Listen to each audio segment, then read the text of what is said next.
Greetings, cozy knights. Lower your swords and rest by the fire. Tonight, we journey through the hidden secrets of Elden Ring's most mysterious bosses.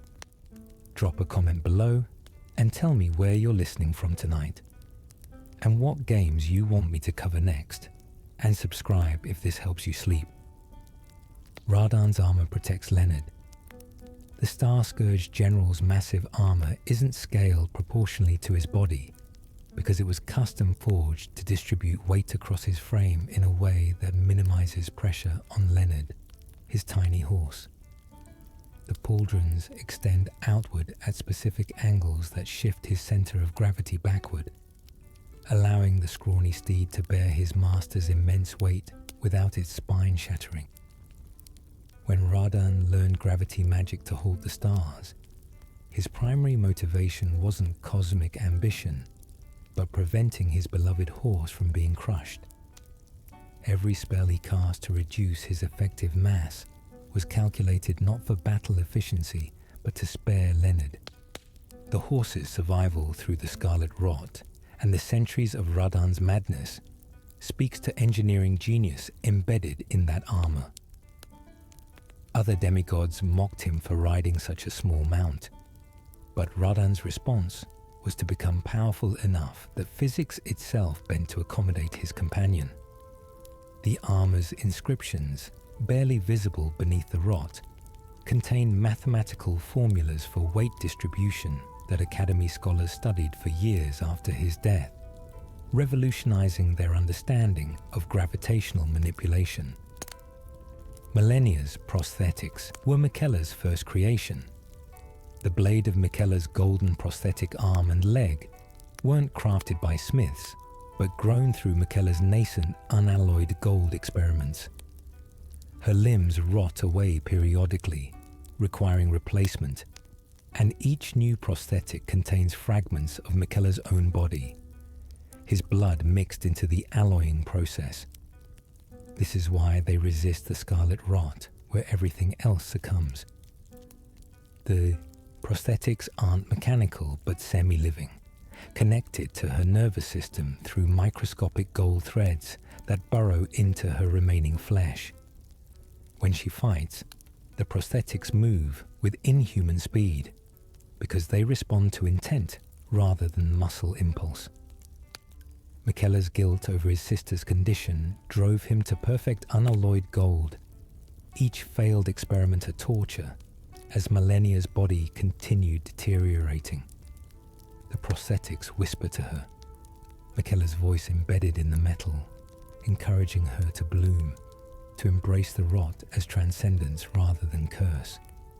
She resists because she knows blooming means betraying her brother's efforts to save her, turning his gift into a weapon of mass destruction.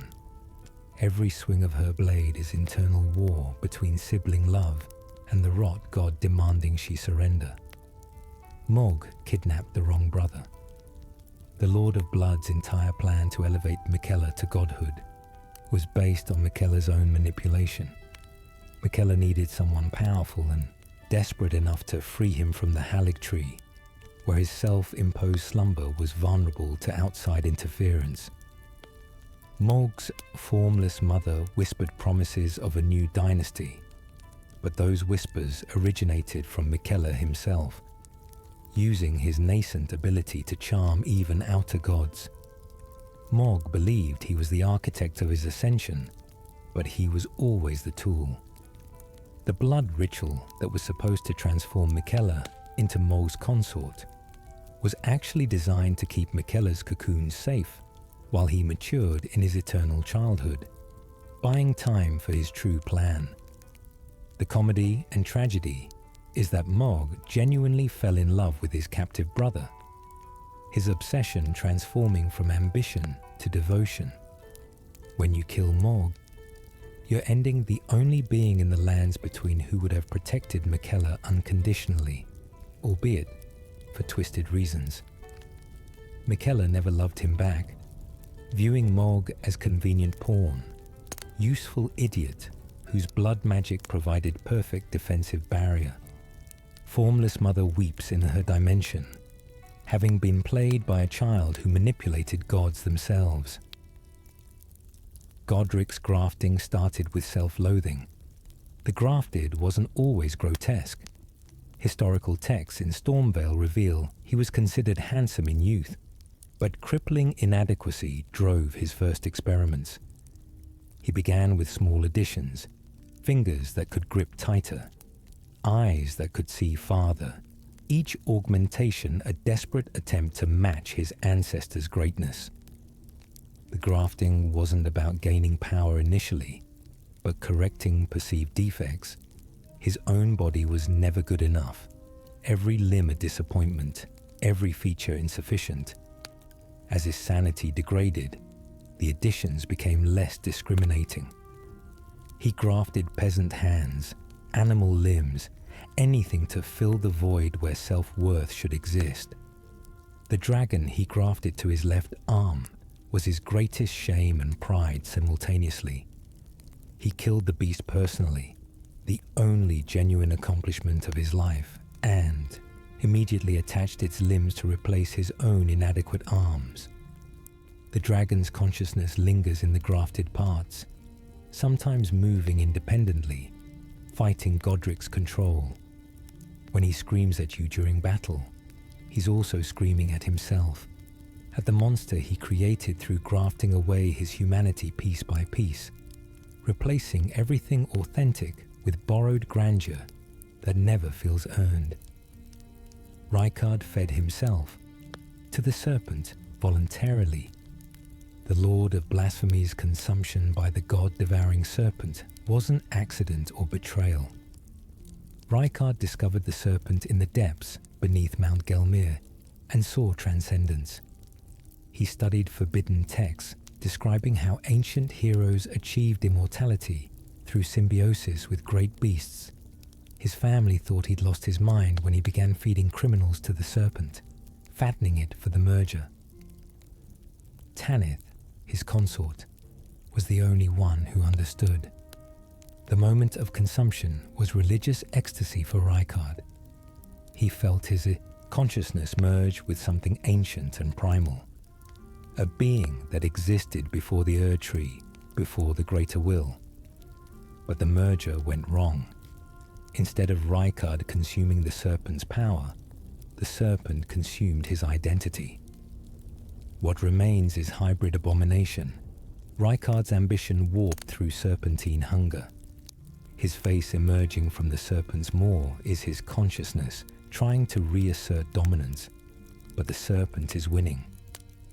Every person you see being digested in the manner is Rykard's failed attempt to reclaim himself, believing if he consumes enough human consciousness, he can dilute the serpent's influence. It doesn't work. Each consumption makes the serpent stronger, while Rykard's human thoughts become more fragmented, more alien, until he barely remembers why he wanted this power in the first place. Renala lost her sanity to the moon. The Queen of the Full Moon didn't go mad from Radagon's abandonment alone. The Dark Moon, she communed with whispered truths that shattered her grasp on reality. She learned that her entire marriage was orchestrated by the Greater Will, that Radagon never loved her, that their children were experiments in breeding demigods with different attributes. The moon showed her timelines, where she never met Radagon, where Raya Lucaria thrived, where she remained powerful and whole. These visions of what could have been destroyed her more than what was. She clutches the amber egg Radagon gave her, not because she loves him, but because it contains the only moment she believed was real. The exact second he proposed before destiny forced his hand. Inside the egg is their wedding vow, crystallized in amber, preserved before reality corrupted it. Her rebirth magic is an attempt to reset the world, to find the timeline where their love was genuine. Every student she rebirths is test subject, trying to isolate the variables that lead to authentic connection versus divinely mandated unions. Her madness is actually hyper-awareness, seeing too much truth simultaneously, every possibility collapsing into her mind at once until she can't distinguish what is from what could be from what should have been. Godfrey was banished to create, tarnished. The first Elden Lord's exile wasn't punishment, but crucial step in Marika's plan. She needed warriors unburdened by grace to eventually storm the Erd Tree when all else failed. Godfrey understood and accepted this role, becoming Huara Lu again, living and dying outside the lands between so his descendants would be tarnished. Every battle he fought in his exile was training for warriors who didn't exist yet, his legacy preparing future generations for war against gods. When you face him in Leyndell, he recognizes you not as enemy, but as fulfillment of his purpose. His smile when you land hits isn't mockery but pride. You're proof his sacrifice worked, that tarnished can stand against demigods and win. His transformation back into Huara Lu isn't desperation, but gift, showing you the true warrior beneath the lordly facade. The man Marika fell in love with before civilization domesticated him. When he dies, his final words acknowledge your worthiness to bear his crown. The entire fight is graduation ceremony, veteran warrior testing whether his successor has surpassed him. Every technique he uses is lesson, showing you what true strength looks like without relying on gods or grace, pure martial perfection, refined through centuries of exile. Morgoth protected a capital he couldn't enter. The Omen King defended Leyndell, despite being forbidden from living there openly. He spent centuries in the sewers, emerging only during crises to drive back invaders. The Fell Omen identity was created so he could protect his home without revealing an omen sat on the throne. Every citizen he saved didn't know their defender was the monster they feared, the very thing their prejudice taught them to hate. When Leyndell burned and citizens fled, none thanked him, none mourned his loneliness. He fought the fire giant's descendants alone, bled in battles against dragons, turned back demigod armies, all while knowing if his people discovered an omen ruled them, they'd revolt. His curse wasn't the horns or the twisted flesh, but the burden of protecting those who would kill him if they knew the truth. The throne room, where you fight him, is the only place he allowed himself to exist fully.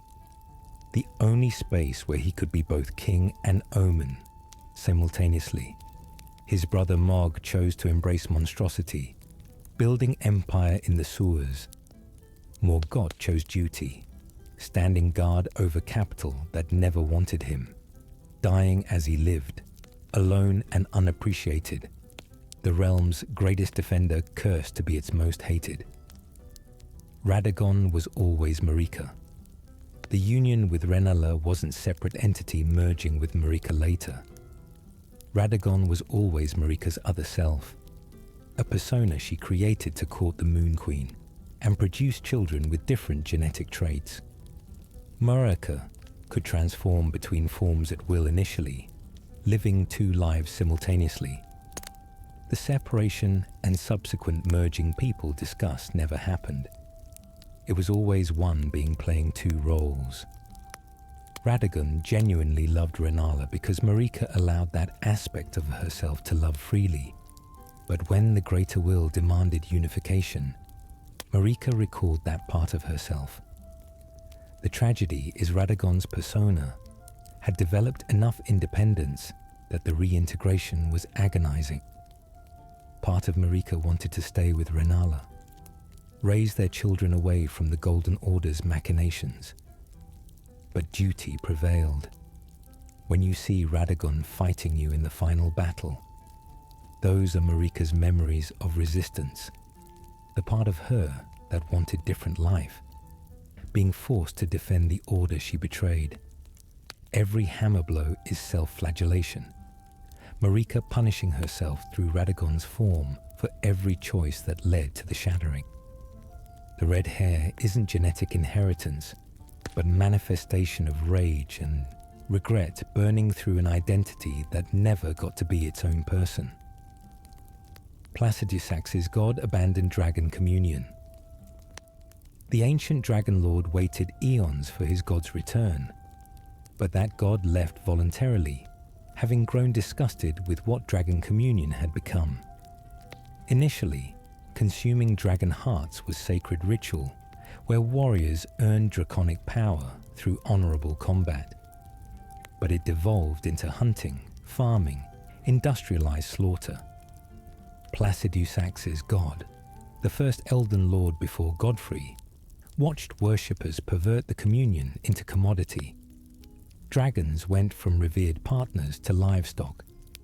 The god departed not in anger, but sorrow, leaving Placidusax behind because the dragon lord refused to abandon the remaining dragons. Placidusax's storm exists outside time because he's simultaneously waiting in the past for his god's return and existing in the present after realizing that return will never come. The two heads he lost weren't in battle, but removed by his own claws when the truth became unbearable, each head representing a possibility. One head believed the god would return, the other accepted abandonment. By tearing them away, he committed to eternal hope, no matter how delusional. When you fight him, you're attacking something already dead inside, a guardian maintaining vigil over a throne no one will reclaim. Astal destroyed multiple eternal cities. The natural born of the void didn't just destroy Noxtella. Multiple underground cities fell to identical Astal creatures, each one a manifestation of the same cosmic force. The Astals are like fingers of a vast entity, living in the cosmos beyond the stars, reaching down to punish civilizations that displease the greater will. The Eternal City's sin was creating the Fingerslayer blade, a weapon capable of killing two fingers, severing the greater will's connection to the world. Astal was divine retribution, antimatter incarnate sent to erase entire populations. The underground cities you explore are tombs, their inhabitants transformed into the malformed albinorics you encounter, their perfected silver forms twisted into grotesque mockeries. The red meteor summoning Astal originally came from isn't space, but from beneath reality itself, a tear in existence where the greater will reaches through to delete anomalies. Every Astal you fight is fragment of larger incomprehensible entity, destroyed only temporarily. Somewhere in the void, the true Astal watches, and if the lands between produces another Fingerslayer blade, another meteor will fall, another city will be erased, the cycle continuing until nothing remains that challenges cosmic order. Fortisax. Absorbed. Godwyn's death. Ancient dragon Lanciax's sibling didn't fail to save Godwyn. Fortisax succeeded in preventing the Prince of Death from fully dying, but at the cost of being consumed by Deathroot alongside him. The lightning dragon now exists in quantum state, simultaneously alive and dead, bound to Godwyn's nightmare dimension. Every time you see those who live in death, you're seeing Fortisax's failure made manifest. The dragon poured its own vitality into Godwyn's corpse, hoping to reignite his soul, but death can't be reversed, only redistributed. Now Fortisax's consciousness is spread across every Deathroot growth, experiencing death infinitely, dying forever without completion. The dragon you fight in Godwyn's dream is Echo, a memory of what Fortisax was before becoming death itself. Its attacks are weaker than they should be, because most of its power is being used to contain Godwyn's spread. If Fortisax ever truly died, if you somehow destroyed every fragment of its consciousness embedded in Deathroot, Godwyn's death would spread instantly, consuming the entire lands between in necrotic plague that transforms all life into those who live in death. immortal corpses trapped in eternal suffering. Malekith is still loyal to Marika. The beast clergyman's betrayal. Rhetoric is protective fiction. Malekith never stopped serving Marika. His entire existence in Farum Azula, his distribution of death root, his hunting of those who live in death, all of it serves Marika's grand design. She needed destined death sealed away so she could control life and death in the lands between. Malekith's loyalty was never in question. The Black Blade was always meant to be stolen during the Night of Black Knives, because Marika orchestrated that night herself. Malekith's shame isn't about failing to prevent the theft, but about understanding he was betrayed by the one person he loved unconditionally. Yet even knowing Marika manipulated him, he continues serving because loyalty isn't conditional on worthiness of the person served. It's devotion regardless of reciprocation. When you fight him, he's protecting the rune of death not from you, but for you, ensuring you're strong enough to wield it properly. His defeat is purposeful surrender, knowing you need death to complete Marika's plan of burning the Erd Tree. Every strike he lands is measured, testing rather than trying to kill. His final moment is relief, the burden of guardianship transferred to someone capable of finishing what Marika started. Rani killed her own body. Deliberately, the Carian princess's death wasn't tragic accident, but calculated sacrifice. She needed to escape the Two Fingers' control, and the only way to sever that connection was destroying her Empyrean flesh completely. She orchestrated the Night of Black Knives, stole destined death from Malekith, and used it on herself simultaneously with Godwyn's assassination. The plan was perfect symmetry. Her body dying while her soul survived in doll form. Godwyn's soul dying while his body persisted. This created a loophole where neither death was complete, both existing in states the greater will couldn't track or control. Her cooperation with Rykard wasn't betrayal, but necessity. She needed his blasphemacy. Research to understand how to kill an immortal body properly.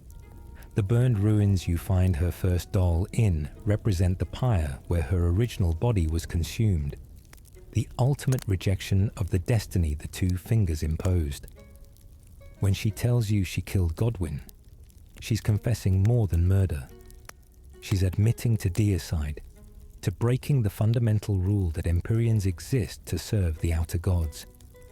Her entire quest line is about finishing what she started that night, becoming a god free from external control, even if it means eternal isolation in the cold dark of space where no god can reach her. Godskin apostles wear their victims. The nobles and apostles don't just kill. They perform sacred ritual where they flay powerful beings and wear their skin as tribute to the glow-eyed queen. Each robe they wear was once someone significant, a demigod, a hero, a champion. The process of creating a godskin involves mystical tanning that preserves the victim's power within the hide. When you fight them, you're battling not just the apostle, but every entity whose skin they've collected. Their stretchy, flowing movements aren't natural biology, but the amalgamated consciousness of hundreds of victims, each trying to escape, their struggles creating the writhing, disturbing fluidity. The fat noble versus the thin apostle distinction represents different stages of their collection. Nobles have consumed so many skins, they've absorbed the mass, becoming grotesque amalgamations. Apostles are newer, still hunting, their collections incomplete.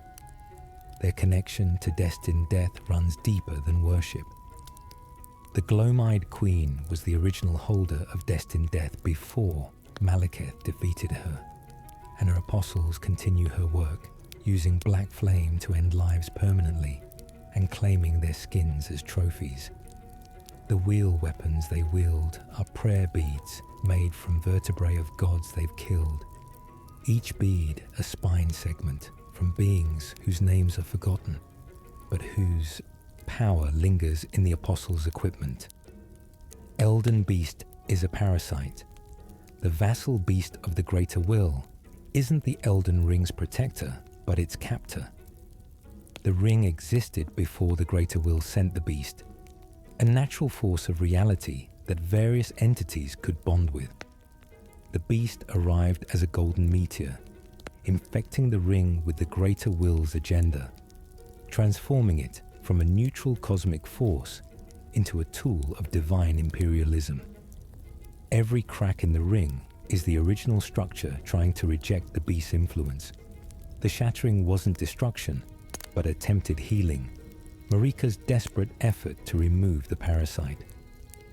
The beast's appearance as a celestial creature, sword drawn from cosmic radiance, is propaganda, a beautiful lie covering its true function as infection. It uses the Elden ring as anchor point, spreading the Golden Order's influence like mycelia through reality. The Erd tree itself is the beast's root system, drawing power from the ground, feeding on the dead buried within, converting corpses into grace that fuels the greater will's expansion. When you kill the beast, you're not destroying order, but liberating the ring from external control. The various endings represent different entities trying to claim the now free ring for their purposes. Every outer god scrambling to fill the vacuum the greater will left behind. Fire Giant is the last of his kind. The Guardian of the Forge wasn't randomly assigned that duty. He volunteered to remain behind when his people were exterminated by Marika's armies during the war against the giants. The fell god of flame was sealed in his chest as part of peace treaty, a hostage situation where the giant's life ensures his god's imprisonment. He watches the flame constantly, enduring agony as the god burns inside him, keeping it from escaping and reigniting the war. His chains aren't restraints, but seals, mystical bindings that transfer the god's power into the forge while preventing its consciousness from manifesting. Every moment of his existence is torture. The fell god screams inside him, demanding release, promising revenge, but the giant endures because he's the last guardian of his culture's most sacred responsibility. When he rips off his own leg mid-battle, he's not disabling himself but removing the seal on his other leg, allowing the fell god partial control to defend against you. His death isn't defeat but relief, finally releasing both himself and his god after millennia of imprisonment, knowing that burning the Erd tree will complete his people's ancient prophecy, that everything the Golden Order built will burn as his civilization burned, cosmic justice through apocalyptic flame. Mog's blood magic corrupts everything. The Lord of Blood's palace isn't built with architecture, but grown from calcified gore. Every surface you walk on was once a living being, their blood drained and transformed into building material through Mogwin alchemy. The blood, roses aren't decorative but functional. Each bloom a sensor connected to Marg's consciousness, allowing him to perceive everything in his domain through his servants' sacrifices. The Formless Mother doesn't grant power freely. Every blood spell cast requires blood payment, either from the caster or from victims. Mog's body is riddled with internal hemorrhages, his organs slowly liquefying as he uses more powerful magic. The horn growing from his body isn't just his omen curse, but the Formless Mother's influence physically manifesting, using him as conduit to enter reality. His fascination with Miquella stems from discovering unalloyed gold can resist blood corruption.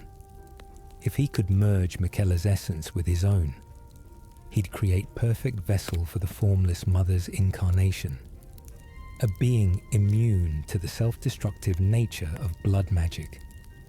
When you fight him, his blood attacks aren't just damage, but attempts to infect you, to mark you as potential vessels. His defeat matters less than the blood you spilled, because that blood seeped into his domain, feeding the formless mother, strengthening her connection to the lands between. Every drop you lose brings her closer to physical manifestation. Dragon Lord Placidusax's missing heads. Hold his memories. The ancient dragon's severed heads weren't lost in battle but removed by Placidusax himself when the burden of memory became unbearable. Each head contained specific memories of his god, one holding their first meeting, another their partnership, another their departure. By removing them, he created schism in his consciousness, where he simultaneously remembers and doesn't remember his abandonment. The heads exist in separate temporal streams, growing independently, accumulating their own experiences in timelines where Placidusax made different choices. Somewhere in the storm beyond time, those heads still live, dreaming of realities where the god never left, where dragon communion remained sacred, where ancient dragons still ruled as partners to humanity rather than monsters to be hunted. When you fight Placidusax, you're battling an incomplete consciousness, a being who deliberately fractured himself to survive endless grief. His lightning represents attempts to reach backward through time to the moments before loss, each bolt carrying electrical impulses that match the neural patterns of memories he no longer fully possesses. If the heads were ever reunited, Placidusax would either achieve enlightenment, understanding why his god left and finding peace, or collapse entirely, the complete memory of abandonment destroying what remains of his will to exist. Rykard's family knew about the serpent. Tanith, his consort, was the one who found the god-devouring serpent and brought it to Rykard's attention. She grew up in a cult that worshipped the serpent as primordial force predating the Erd Tree, and her marriage to Rykard was infiltration mission. She seduced him specifically to bring him to her faith, to convert the Lord of Blasphemy into something worse, a literal monster that could consume gods and end the Golden Order permanently. Her loyalty to Rykard after his transformation isn't devotion to him, but to the serpent. She serves the creature wearing Rykard's face, helping it grow stronger through the Manor's corpse-feeding operation. When you kill Rykard, Tanith's reaction reveals her true allegiance. She doesn't mourn her husband. She mourns the serpent's defeat and immediately begins consuming Rykard's remains to continue the communion herself, attempting to become the next vessel. The Volcano Manor's entire purpose is breeding grounds for the serpent's growth. Every assassination target chosen specifically because eating them would provide the serpent with specific powers it needed to challenge the Erd Tree. The Recusants aren't rebels but feeders, fattening the serpent on carefully selected meals, building towards the day it could devour the Elden Ring itself. Godric grafted his ancestor's corpse. Among the dozens of bodies contributing to the grafted king's form is Godfrey himself, or at least pieces of him. Historical records in Stormvale suggest Godric exhumed ancient burial sites of his lineage, stealing limbs from long-dead heroes to graft onto himself. The process of grafting preserves some muscle memory from the original owner, meaning when Godric fights, he's channeling combat techniques from centuries of warriors, each limb moving according to reflexes from its previous owner. This creates disjointed, unpredictable fighting style where different parts of his body attack, using completely different martial traditions. His desperation to match his ancestors led him to literally become them, replacing every original part of himself with pieces of greater warriors. The tragedy is this made him weaker, not stronger. A warrior is more than the sum of their muscles. Technique requires unified consciousness, and Godric's patchwork body fights itself as much as it fights you. The grafted dragon arm constantly tries to fly away. The soldier limbs try to form rank and shield formation. His own arms, the few original parts remaining, move with completely different intentions. He's not one fighter but dozens of dead warriors trapped in shared body, all trying to control it simultaneously, creating chaos he mistakes for power. Renala's egg contains Radagon's soul fragment. The amber egg the queen of the full moon clutches isn't just sentimental keepsake, but prison for a piece of Radagon's consciousness. When he left her to return to Marika, he couldn't bear the guilt completely, so he severed a portion of his soul and gave it to Renala, telling her it was their love crystallized. She doesn't know she's been talking to a fragment of her ex-husband for decades, that the whispers from the egg aren't memories, but his trapped consciousness trying to comfort her. This fragment contains all the love Radagon felt before duty, called him away, pure affection untainted by the Golden Order's demands. It's simultaneously beautiful and tragic. He gave her the best part of himself and condemned that part to watch her descend into madness without being able to truly help. When you defeat Renala, and she summons Radagon's illusion to fight you, she's not creating simple memory projection. She's channeling the soul fragment's power, giving it temporary form so it can protect her one last time. The illusion fights desperately not just to defeat you, but to prove to Renala that love was real, that he truly cared. But fragments aren't complete beings. It lacks the full power and presence, fading quickly, returning to amber imprisonment, where it whispers increasingly desperate reassurances to a woman who can no longer distinguish between truth and delusion. Morgoth's cane is his childhood walking stick. The veiled monarch's weapon isn't crafted for battle, but the same wooden stick he used as a child in the sewers, learning to walk despite twisted legs. He imbues it with golden incantations to create various weapons because the stick itself is sacred to him, the only possession from childhood he retained. Every glowing blade, every mystical hammer he manifests is projection of what he wished he could wield, the warrior equipment denied to omens. His fighting style showcases techniques from every martial tradition in Lendil, because he spent centuries watching knights train from sewer grates, memorizing their forms, practicing alone in the dark, perfecting movements no one would teach a monster. The stick represents his entire existence, taking something worthless and forgotten, and through sheer determination and skill, transforming it into a weapon worthy of legend.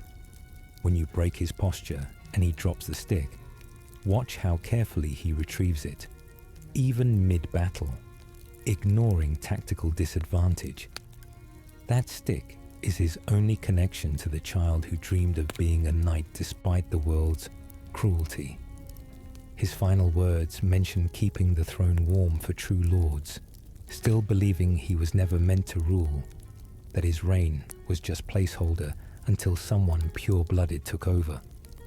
He dies clutching that stick, the boy from the sewers who became the greatest defender the capital never acknowledged. Godfrey hears Marika's voice. Throughout your fight, the first Elden Lord's dialogue during battle isn't just addressed to you. His pauses mid-sentence, his sudden changes in tone, indicate he's responding to Marika's spirit speaking to him from the Erd Tree. She's explaining her plan, why she needed the shattering, why she banished him, why everything happened as it did. His increasingly emotional responses show someone processing centuries of questions suddenly answered. When he transforms into Huaralu, it's not just removing the Lord persona, but responding to Marika's request to show you what a true warrior is, to give you the ultimate test before you challenge the divine. His famous line about a crown being warranted with strength isn't his philosophy, but Marika's. Words she told him when they first met. Words that made him love her. By repeating them to you, he's passing on her wisdom, completing the cycle she set in motion. His smile when you land the killing blow is Marika's smile reflected through him. Her satisfaction that you've proven worthy, transmitted through their connection. As he dies, he tells Marika he's finally coming home, acknowledging that their separation was always temporary, a necessary sacrifice in her infinite game against the greater will. His death reunites him with her in whatever afterlife waits beyond the Elden Ring's influence. Finally free from duty. Finally just two people who loved each other before gods and thrones complicated everything. Millennia's rot blooms are her children. The scarlet. Aeonia flowers sprouting from her body aren't just symptoms of her curse but semi-conscious entities, each bloom containing a fragment of her awareness. When she flowers during battle, she's not just unleashing plague, but giving birth, creating dozens of offspring that will spread across the lands between, carrying her consciousness into the world. The goddess of rot reproduction isn't biological but mystical, each flower a piece of her soul taking root in reality. This is why she resists blooming for so long.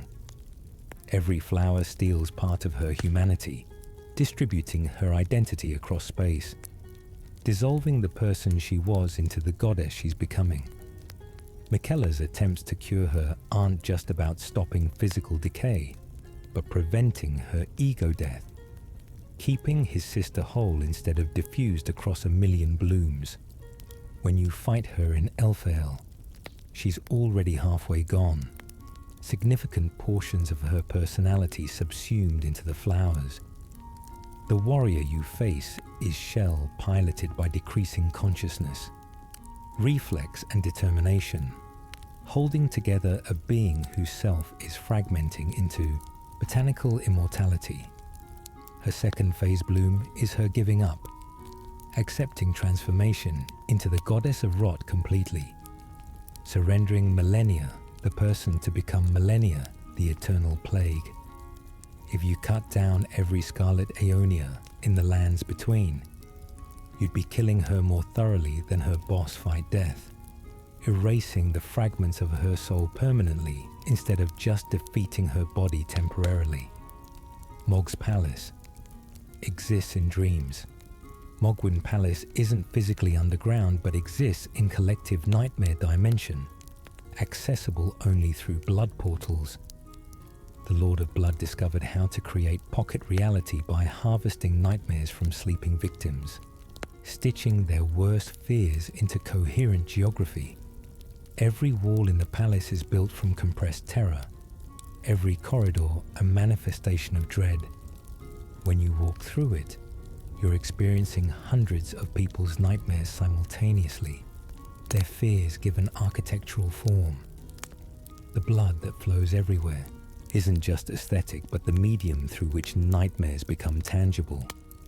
Each drop containing someone's sleeping consciousness trapped in perpetual bad dream. Morg rules from this nightmare realm because in dreams he's no longer Omen but king, transforming the shame of his cursed blood into source of power.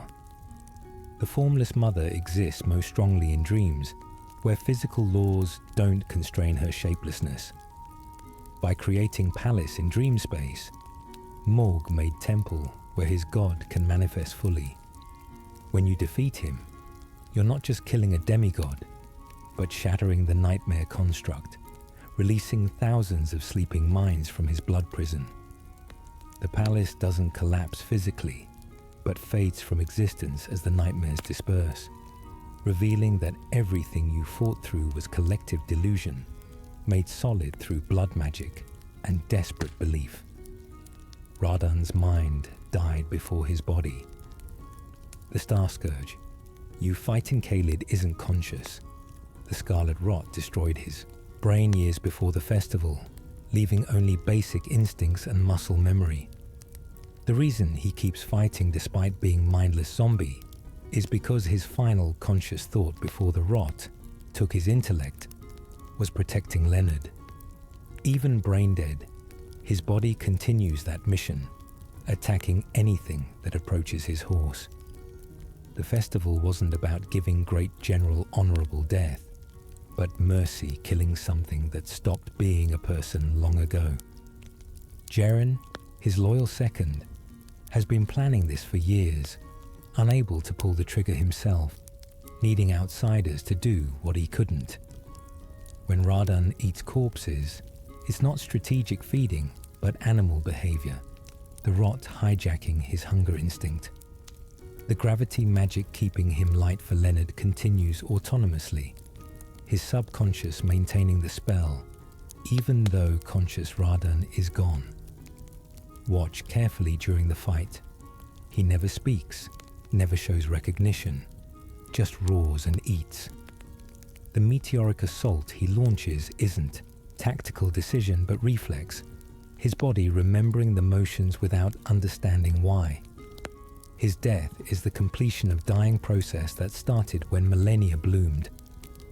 Everything after that moment was just biological systems running on autopilot. A war hero reduced to flesh puppet controlled by rot and reflex. No awareness, no suffering, just empty continuation until someone merciful ended his unwanted immortality.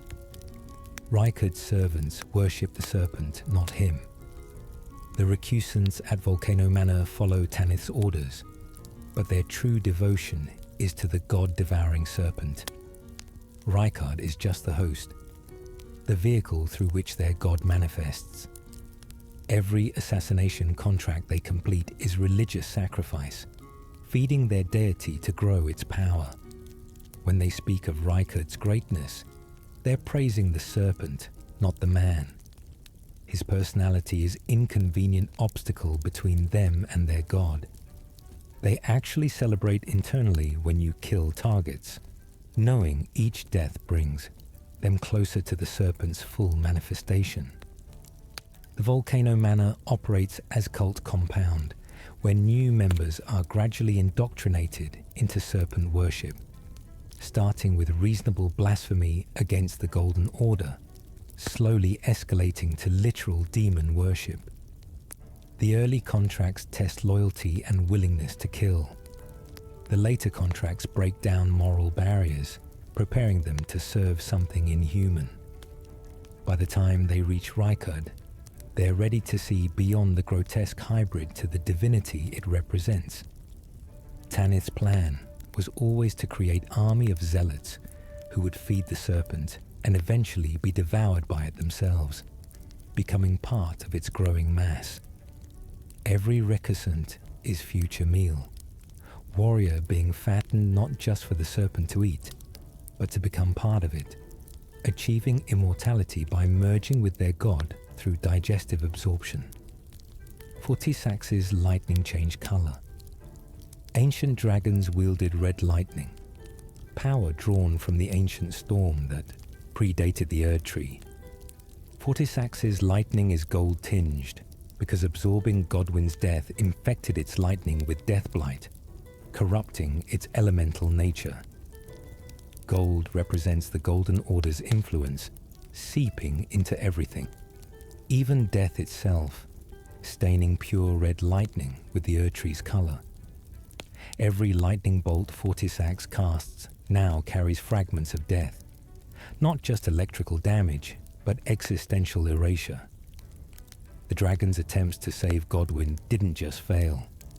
They mutated Fortisax's essential nature, transforming it from creature of pure storm into something between life and death. its very attacks carrying the contamination it tried to prevent. The color change represents the Erdtree's corruption of natural forces, how the Golden Order infiltrates everything, changing fundamental properties of reality to align with its agenda.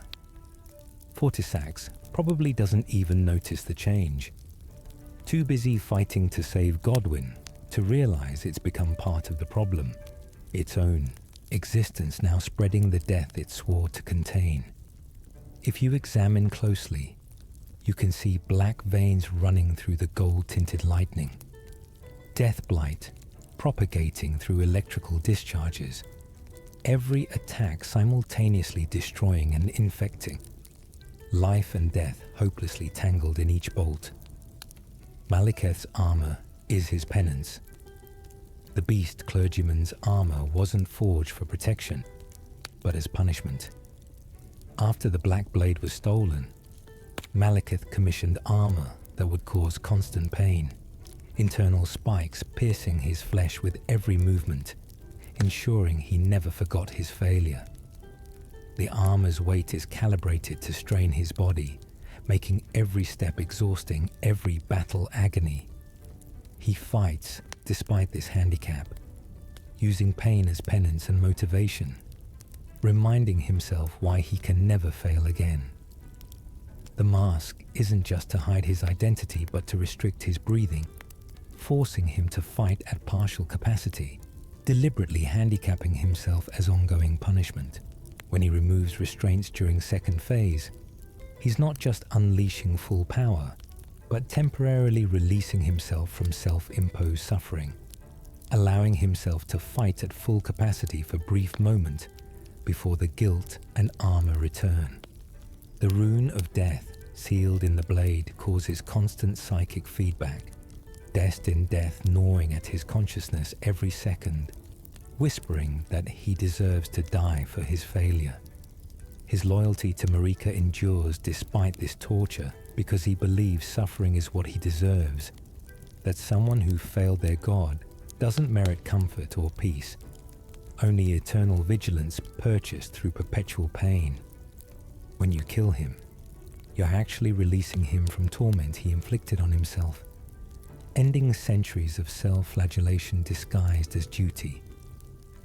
Astel's existence violates reality. The natural born of the void doesn't just inhabit space but actively contradicts it. Its presence causes local physics breakdowns, gravity behaving erratically, light bending wrong, time hiccuping. The area where you fight it experiences temporal stuttering, moments repeating microscopically, creating that disorienting sensation players feel. Astel isn't creature that evolved or was created, but intrusion from outside reality, something that shouldn't exist by this universe's rules, forcing its way through dimensional membranes. The mandibles and glowing spots aren't biological features, but reality attempting to create perceptible form for something that has no true shape, imposing template on entity that exists in configurations mortal minds can't process. When it teleports, it's not moving through space but temporarily unexisting from one location and re-existing in another, blinking out of reality completely for microseconds. The meteor shower it summons isn't from space but from unreality, antimatter that annihilates matter on contact, existence and non-existence colliding violently. The Eternal City's crime was learning the greater will sent Astel, discovering that their god was willing to deploy reality-breaking weapons against its own creations. The Fingerslayer blade they forged was a desperate weapon against something that could literally erase them from existence. Not just killing, but making them never have been. Renala's students are failed experiments. The reborn you see in her arena aren't her paying students forward, but her failures. She's been trying to rebirth Radagon for decades, attempting to recreate him through rebirth magic. But each attempt produces broken duplicate that dies quickly. The shambling students are all failed Radagons, malformed copies that couldn't sustain existence, their half-formed faces sometimes showing hints of red hair or similar features. She's trying different combinations of souls and bodies, experimenting with rebirth parameters, hoping eventually to stumble on the formula that brings him back. Her madness isn't just emotional breakdown, but single-minded obsession with resurrection, letting her academy fall apart while she focuses on impossible tasks. The egg she cradles contains template of Radagon's soul she's copying from, each rebirth drawing on that template to create new vessel. The fact she keeps trying despite endless failures shows either admirable determination or tragic delusion. Every student she births knows somewhere in their malformed consciousness that they're meant to be someone else, that their failed attempts at recreating a person who will never return, living their brief existence as rejected drafts of a masterpiece that can't be copied. When she rebirths you, she's testing whether you contain traces of Radagon, whether consuming your essence might provide missing ingredients she needs. She doesn't want to help you. She wants to see if you're the key to bringing him back. Mog's ritual failed.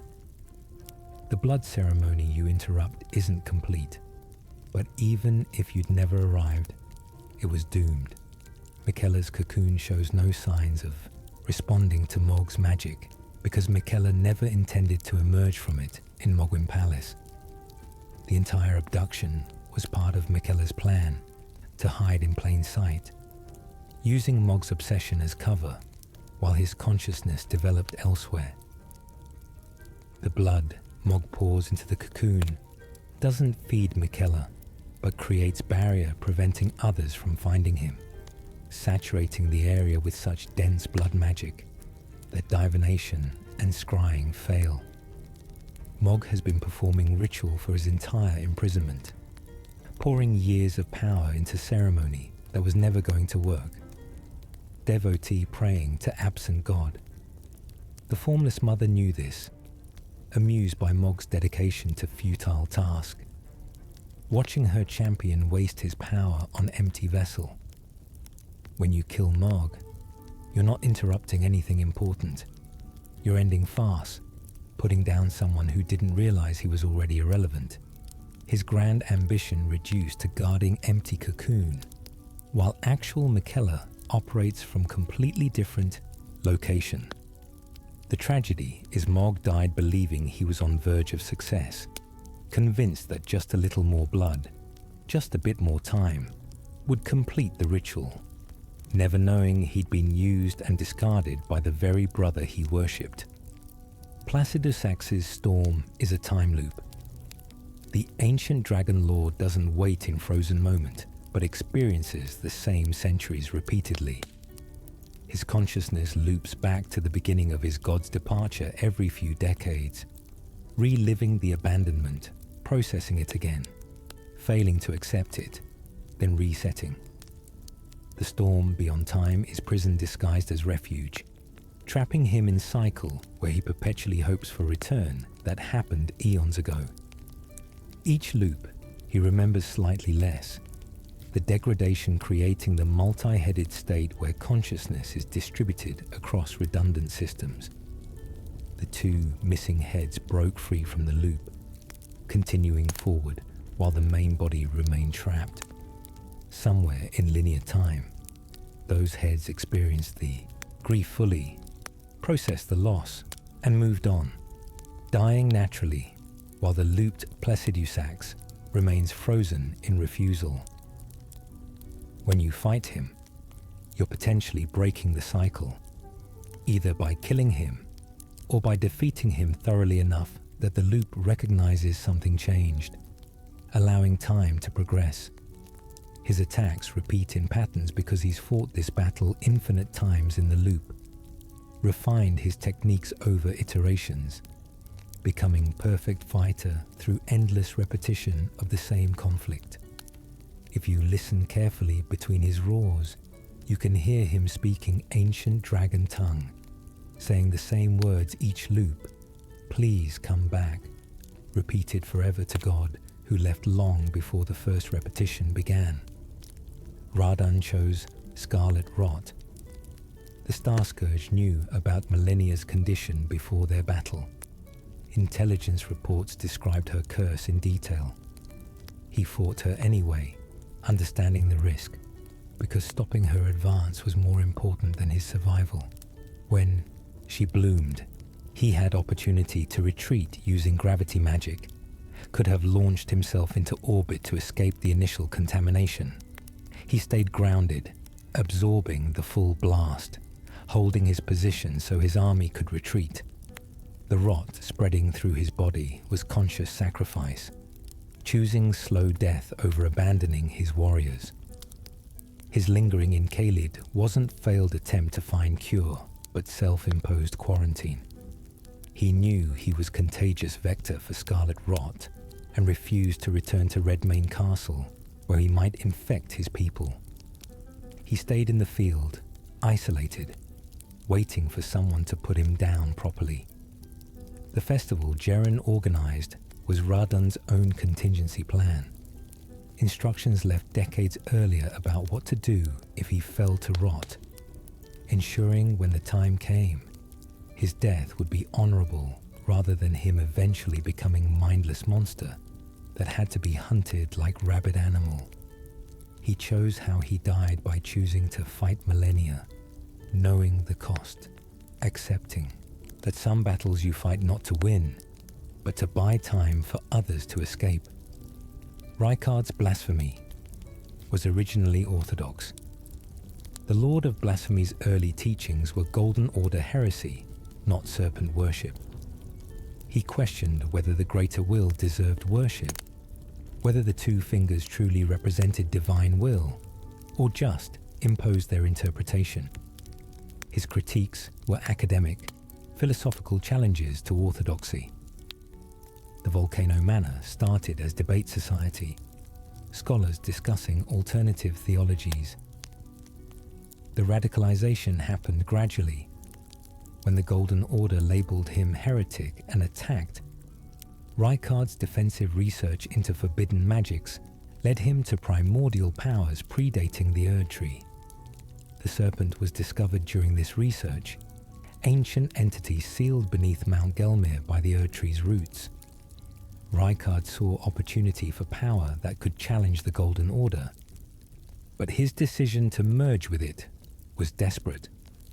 Cornered move, not careful plan. He thought he could control the serpent, use its power while maintaining his identity. The merger went catastrophically wrong, the serpent's consciousness overwhelming his within days.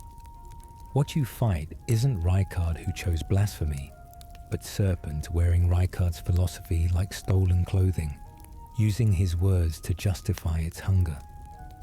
The real tragedy is Rykard was right in his criticisms.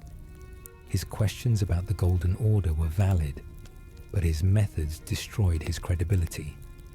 His ideas died with him, remembered not as legitimate philosophical inquiry, but as ravings of monster. His legitimate critiques dismissed because of the blasphemous form he ended up taking. Godric cut off his own head. The second phase transformation, where Godric grafts a dragon head to his arm, is preceded by him severing his own original head, visible for a brief moment if you watch carefully. He doesn't graft the dragon to his arm, but to his neck, replacing his head with draconic one. Human head discarded like failed experiment. His original head had lost his favor, contained identity he wanted to escape.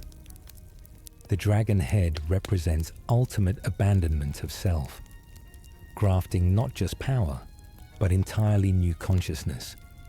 When he speaks after transformation, it's partially the dragon's thoughts filtering through Godric's vocal cords, hybrid entity trying to coordinate two brains. The grafted dragon isn't entirely dead, maintaining residual consciousness that resents being attached to lesser being.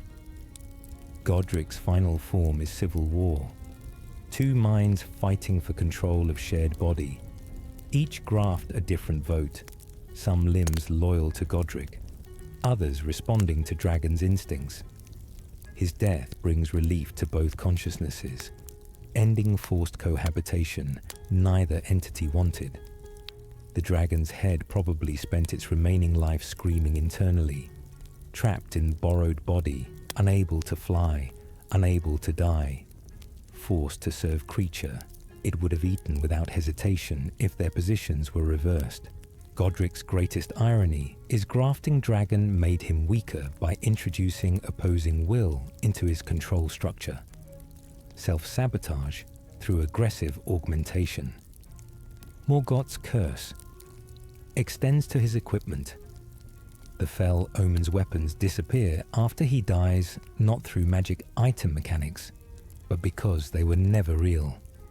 His projections of golden armament aren't illusions, but manifestations of self-hatred, his curse inverted and weaponized. Omen are rejected by grace, but Morgoth's unique condition allows him to manifest rejection as force, creating weapons from the space between blessing and curse. Each blade he summons is shaped curse energy, the weight of his people's hatred made tangible. The more he's spurned, the stronger his weapons become, powered by accumulated rejection. His fighting style using multiple weapon types isn't versatility, but fragmentation. Each weapon representing different aspect of persecution. The sword is noble rejection, what he should have wielded as legitimate king. The hammer is common rejection, peasants who would kill omens on sight. The spear is religious rejection, golden order doctrine declaring him cursed. Every weapon is trauma made sharp, pain converted to cutting edge. When you defeat him and his armaments fade, they're not vanishing but returning to conceptual form. The rejection that created them still existing, but no longer manifested. If another omen in similar position of power and shame arose, they might manifest similar weapons, the curse finding new hosts to arm with weaponized suffering, ensuring perpetual cycle where those most rejected by society become most dangerous when they fight back. Godfrey's lion regent is his restraint. Serosh, the lion clinging to his back, isn't companion or pet, but external conscience, separate entity Godfrey grafted to himself to control his battle madness. Before becoming Elden Lord, Huara Lu was berserker, who couldn't stop fighting, who killed allies in blood rage, who couldn't distinguish between battle and slaughter. Marika required civilized lord, not savage warrior. Serosh was solution, spirit lion that clamps down on Huara Lu's bloodlust, preventing full release of his killing instinct. The lion physically restrains his power, weight on his shoulders, constant reminder to hold back, claws digging into his consciousness to prevent losing control. When Godfrey kills Serosh mid-fight, he's not powering up but removing his safety, choosing to risk everything by becoming Huara Lu fully. The lion's death is sacrifice both of them accepted might be necessary. Last resort against truly dangerous opponent. Serosh served faithfully for centuries, enduring existence as leash on warrior who chafed against restraint, knowing eventually this moment would come. The lion's final roar isn't anger, but relief. Final blessing to the warrior it controlled. Permission to finally fight without limitation. Huara Lu's transformation isn't just physical, but psychological. Decades of enforced restraint lifted, allowing techniques he couldn't use while Serosh lived. His increased danger in second phase isn't new abilities, but Godfrey finally fighting at full capacity, no longer holding back. The true Huara Lu revealed after centuries hiding beneath lordly veneer. Millennia's waterfowl dance is desperation. The blade of Miquella's signature move isn't practiced technique, but panic response. When she feels threatened, her combat training breaks down, replaced by frenzied slashing, hoping sheer speed and aggression will compensate for whatever endangered her. The attack's infamous difficulty reflects its nature as desperate gambit, unpredictable because it's not really controlled. She's surrendering to rot-enhanced reflexes, letting the goddess of rot take over briefly. Each use risks her losing more humanity, the rot god gaining stronger foothold every time she employs the technique. You can see her hesitate before using it. Brief moment where she's deciding whether the tactical advantage is worth the personal cost. Miquella specifically warned her never to use that move, recognizing it as opening door to possession. But in battle against you, she's overwhelmed, reverting to rot-fueled instinct despite knowing the price. The second phase waterfowl dances are faster, smoother, more controlled because she's already transforming into goddess. The hesitation gone, technique perfected through divine enhancement. Her use of it marks stages of her losing battle against the rot. Each execution another step towards cessation as millennia and full manifestation as plague divinity. When you die to waterfowl dance, you're being killed not by master swordswoman, but by disease that learned to wield blades, rot dressed in her skin, using muscle memory while consciousness fragments into flowers. Mog's blood loss. Countdown is ritual progress.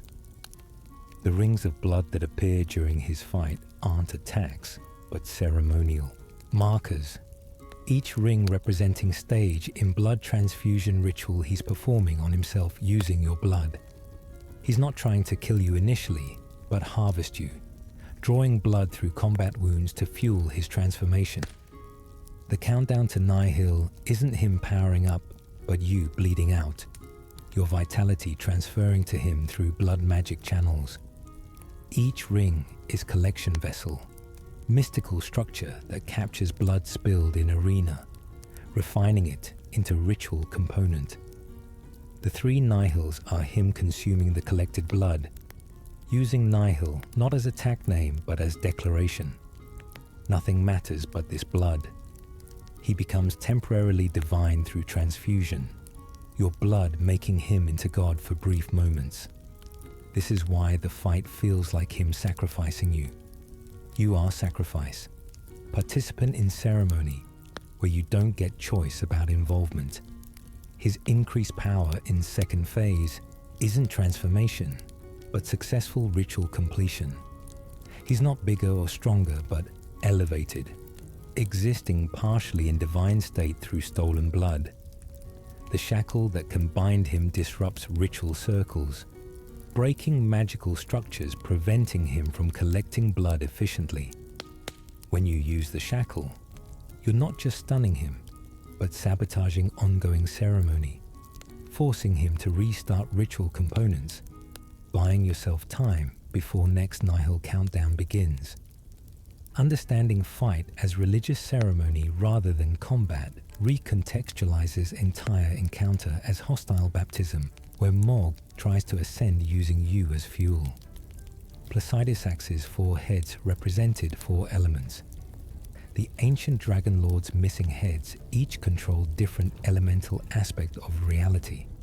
One for fire, one for ice, one for storm, one for earth.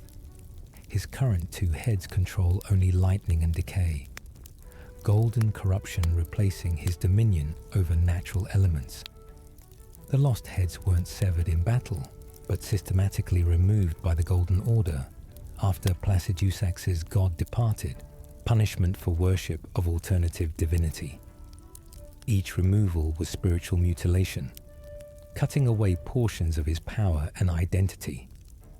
The heads are sealed elsewhere, possibly in locations tied to their elements. Fire head beneath Mount Gelmir, ice head at mountaintops, earth head under Liurnia. If reunited, Placidusax would become complete again, Dragon Lord capable of commanding all fundamental forces. The Golden Order keeps them separated specifically to prevent this, ensuring dragons never regain their primordial power. The storm outside time exists because without all four heads, Placidusax can't fully exist in linear time anymore. He's temporally incomplete, missing pieces of his temporal existence along with his physical heads. When you fight his two-headed form, you're battling fraction of what he was. Shadow of power that once rivaled gods, reduced to lightning and entropy, where once he commanded totality of elemental reality. His defeat is foregone conclusion because he's been deliberately crippled, prevented from being whole, serving as example of what happens to beings who worship outside the Golden Order's approved pantheon. Radan's horse survived without him. Leonard disappeared after the festival, presumed dead or fled into Kalid's waste. But small details suggest the horse survived and is waiting. If you explore carefully near Redmane Castle after Radan's death, you might notice tracks too small for normal horses, prints that match Leonard's distinctive gait. The horse is hiding, traumatized by his master's transformation and death, but still in area. Jeren occasionally mentions hearing small horse sounds, but assuming it's just another Kalid monster. Leonard probably watched the festival from distance, understanding on whatever level animals understand that his master was suffering and needed release. The grief of an animal losing companion they loved unconditionally is its own tragedy. Leonard spent Radan's entire mad years staying close enough to protect him from threats, but far enough to avoid attacks during his master's confused rages. The horse understood Radan wasn't himself, stayed loyal anyway, hoping for recovery that never came. After your fight, Leonard is alone for first time in decades, immortal horse outliving its master, waiting by Redmane Castle for Radan to return, not comprehending that death is permanent, that gravity magic won't make the huge armored figure appear in distance. Eventually, Leonard will starve or be killed by Kalid's creatures, dying alone, confused why his master abandoned him. Small tragedy underneath the apocalyptic narrative. Faithful horse, whose heroic endurance earned reward of watching beloved master destroyed by plague. Rykard's voice is multiple beings. When the serpent speaks using Rykard's face, listen carefully to voice layering. 3 distinct voices speak simultaneously. Rykard's original voice, aged and warped. The serpent's bass rumble, and a third voice, higher pitched, possibly the god-devouring serpent's previous victim, someone consumed before Rykard, their consciousness not fully digested. The 3 voices disagree about phrasing, creating slight echo and mispronunciation as they fight for vocal control. Rykard's personality is strongest, but Serpent's influence is growing, while the previous victim whispers warnings trying to help you, subtle sabotage from inside the monster. The phrase, "join the Serpent King as family," is spoken with 3 different inflections, each consciousness offering invitation for different reasons. Rykard wants allies in blasphemy. The serpent wants food. The previous victim wants company in digested hell. If you listen during his attacks, you can sometimes hear the third voice screaming, brief moments where it breaks through the unified facade, revealing the horror of being partially digested for centuries, conscious but trapped in alien body, forced to participate in Abomination's hunger. When you kill Rykard, you're not just ending one consciousness, but 3 distinct beings. Executioner, who showed mercy to victim imprisoned longest, though they never got chance to thank you. Voice drowned forever in death, shared with their captor. Fortisax dreams of saving Godwyn, successfully. The dragon you fight in Godwyn's deathbed. Dream isn't the real Fortisax, but the dragon's fantasy, idealized version of itself, where it succeeded in preventing the Prince of Death's corruption. The real Fortisax is barely conscious, spread across Deathroot system, its awareness fragmented beyond recovery. The dream version fights to protect Godwyn, because in the dream, Godwyn is still savable, still partially alive. The dragon's consciousness creating fantasy, where its mission isn't already failed. Each time you fight it, you're battling hope that won't die, despite all evidence. The dragon can't accept failure, so it constructed dream space, where failure hasn't happened yet, where Godwyn might still wake up, where Fortisax's sacrifice wasn't for nothing. When you defeat the dream dragon, you're crushing last refuge of denial, forcing reality into fantasy space, making Fortisax confront complete failure. The dragon's defeat in dream is what finally kills its real body across all Deathroot manifestations simultaneously. Without hope, without the dream of success, the consciousness holding Fortisax's fragments together dissolves, allowing death to complete what started when Godwyn died. Your victory is simultaneously merciful and cruel, releasing something from impossible burden while destroying last testament to loyalty that transcended death itself, proving even love infinite enough to resist mortality can be defeated by simpler force of facing absolute truth. Malekith failed to protect Marika's secret. The Black Blade's true failure wasn't allowing death to be stolen, but failing to realize Marika orchestrated the theft. His loyalty blinded him to conspiracy where his goddess betrayed herself, her plan too complex for him to comprehend. Malekith's guilt is misplaced because he never had a chance to prevent what Marika wanted to happen. She used his loyalty as cover, knowing he'd never suspect her, making him perfect guardian for theft she needed to occur. The torture of his existence is defending something already lost. Guarding stable door after horse was deliberately released by stable owner. He's protecting Rune of Death from enemies, when the real threat was always Marika's plan. His confusion about betrayal is who betrayed him, himself for failing, Marika for manipulating him, or the world for creating situation where faithfulness was punished. When you take destined death from him, you're fulfilling Marika's original intention, completing theft that started with the Knight of Black Knives. Malekith understands this in final moments, his defeat simultaneously failure and success. Losing guardianship while finally delivering the rune to person, Marika intended to wield it all along. His last thoughts question whether he ever really failed, or if serving Marika perfectly meant accepting losses she designed, whether loyalty that survives betrayal is virtue or delusion, whether he should have stopped loving someone who used that love as weapon against him. Astel is Cosmic Border Patrol. The natural born of the Void doesn't just destroy civilizations for reaching too far. It enforces boundaries between dimensions, preventing intrusions both ways. The Eternal Cities weren't just punished for the Fingerslayer blade, but for threatening dimensional barriers that keep reality stable. Their experiments in silverworking and stellar observation were getting too close to understanding space's true nature. Learning how to navigate between dimensions, potentially accessing realms where beings hostile to the greater will reside.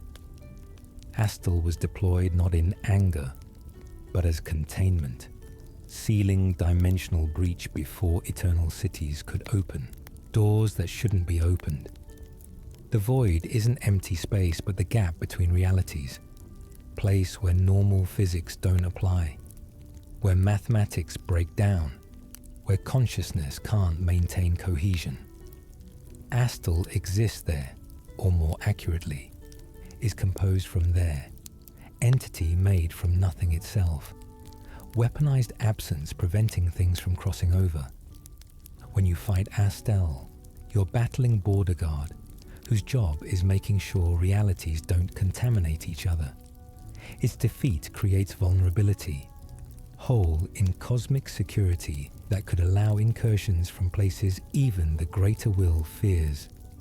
The Fingerslayer blade you retrieve after killing it might be artifact from one of those other dimensions, weapon that slipped through before Astal sealed the breach, whose existence in this reality is ongoing contamination Astal died trying to contain. Renala knows. You're not Radagon. The rebirth magic creates Radagon illusion to fight you, but Renala is fully aware it's not real. She can see through her own spell, knows it's just projection. She creates it anyway because pretending for brief moment that he's real, defending her, loving her, is preferable to accepting his permanent absence. The fight is her engaging in conscious delusion, choosing beautiful lie over unbearable truth. Watch her during the battle. She doesn't look at Radagon's illusion. She watches you, gauging your reaction, seeing if you believe the fake, deriving small comfort from someone else, treating the projection as real. When you defeat the illusion and it fades, she's not surprised but disappointed anyway. Another moment of hope crushed by reality's refusal to conform to her wishes.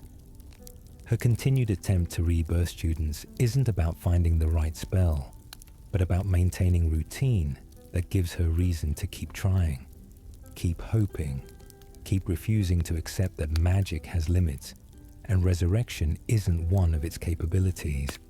Her tragedy is consciousness, knowing she's delusional but unable to stop, addicted to the brief moments when she can pretend, when she can create phantom Radagon, and believe for seconds that he came back, that he still loves her, that everything can be okay again, if she just finds the right combination of souls and sorcery.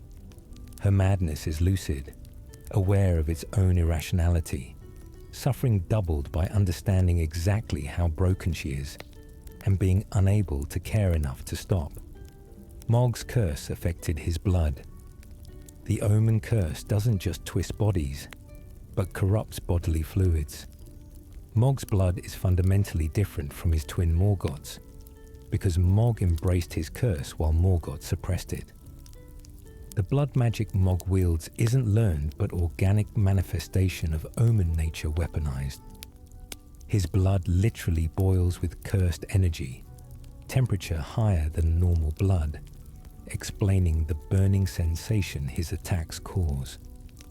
The Formless Mother found him because his blood called to her across dimensions, cursed essence creating resonance with her shapeless existence. She didn't corrupt him. His corruption attracted her.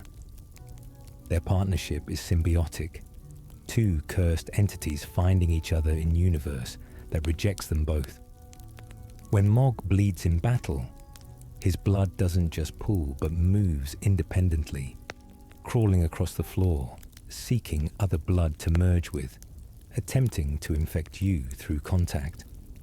This is why you can't just avoid attacks, but must prevent blood from touching you. Each drop is living curse eager to spread. His final phase dripping blood everywhere transforms arena into infected zone, where standing still means gradual corruption, forcing constant movement to avoid curse spreading to your feet. His death releases all that cursed blood at once, creating brief zone of absolute corruption before the curse dissipates without host to maintain it. Final danger even in defeat. Warning that some enemies remain threats even as corpses. Placidus Axe's lightning strikes backward through time. The ancient dragon lord's red lightning isn't just from ancient storms, but travels backward temporally, hitting you microseconds before it's actually cast. This creates impossible difficulty in dodging because your brain registers impact before seeing the attack begin. Temporal desync that makes human reflexes inadequate. The fight feels off because causality is reversed. Effects preceding causes. Your injuries existing before the lightning that caused them strikes. This is why even experienced players struggle with timing.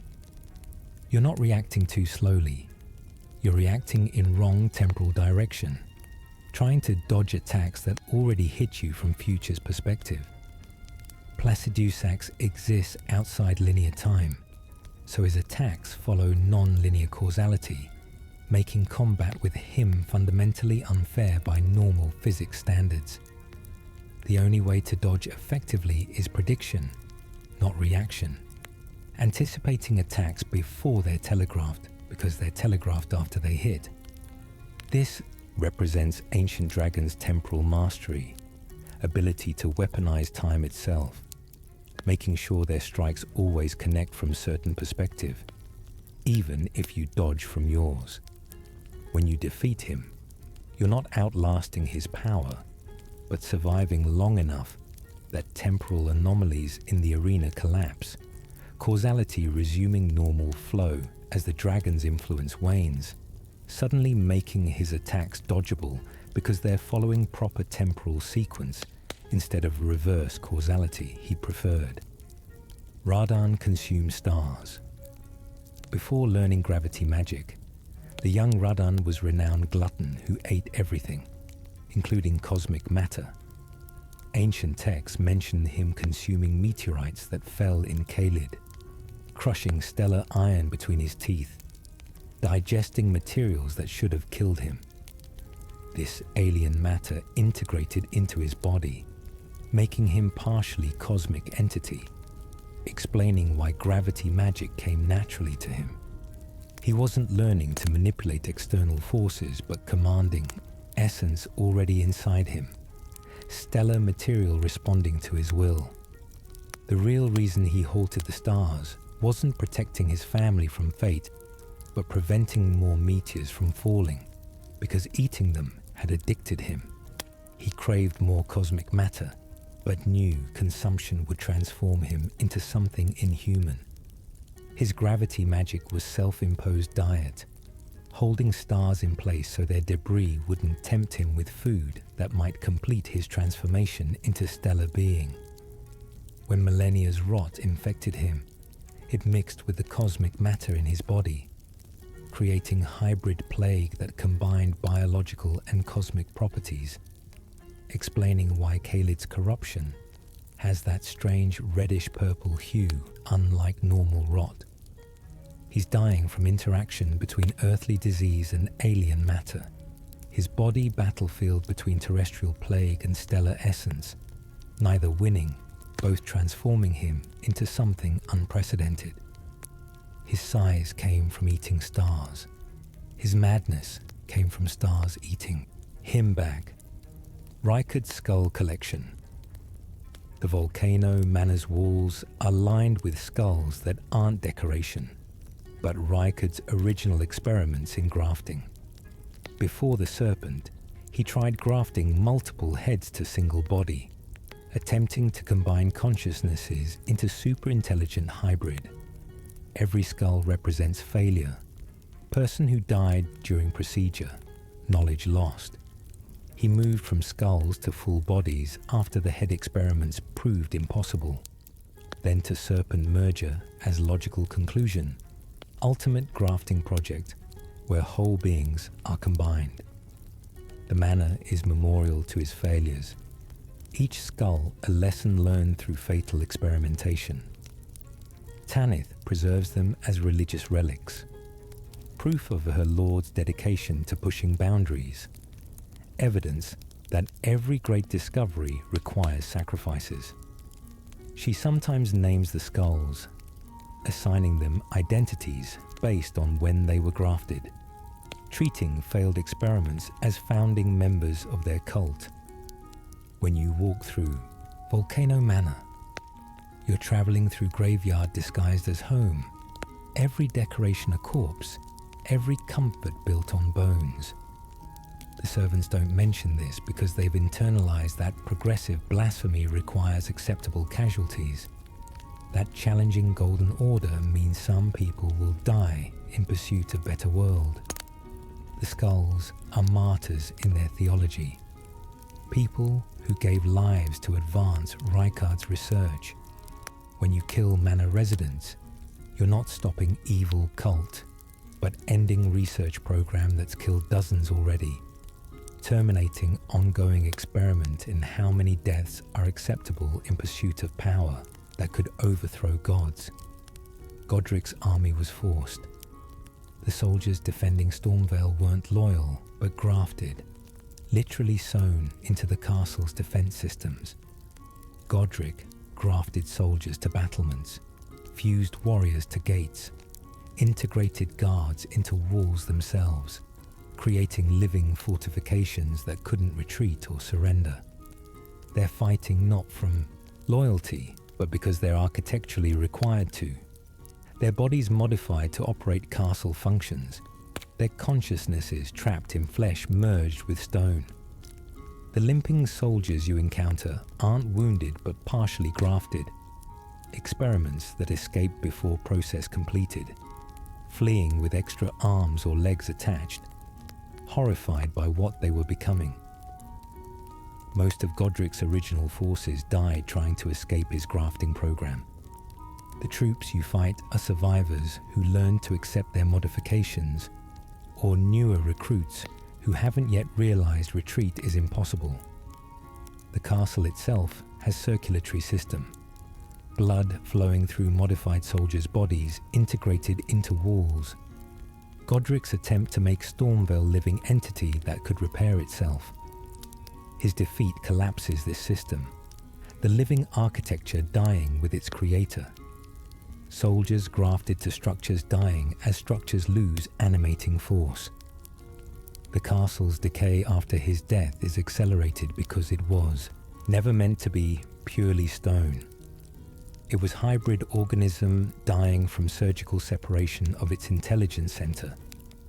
When you walk through post-Godric Stormvale, you're moving through corpse of enormous creature that happened to be shaped like castle. Morgoth's Phantom Army. The golden spirits Morgoth summons aren't illusions, but ghosts of soldiers who died defending Lendel in previous invasions, bound to serve the throne forever. He's commanding genuinely dead warriors, necromancy disguised as projection magic. Each phantom served under previous rulers, some dating back to Godfrey's era, killed in wars Morgoth wasn't even born during. He uses them because living soldiers refuse to follow Omen Commander, their prejudice leaving him only the dead who have no choice. The phantoms hate this, their spirits bound against will, forced to serve the very thing they might have persecuted when alive. Some were likely Omen hunters, now ironically commanded by Omen King.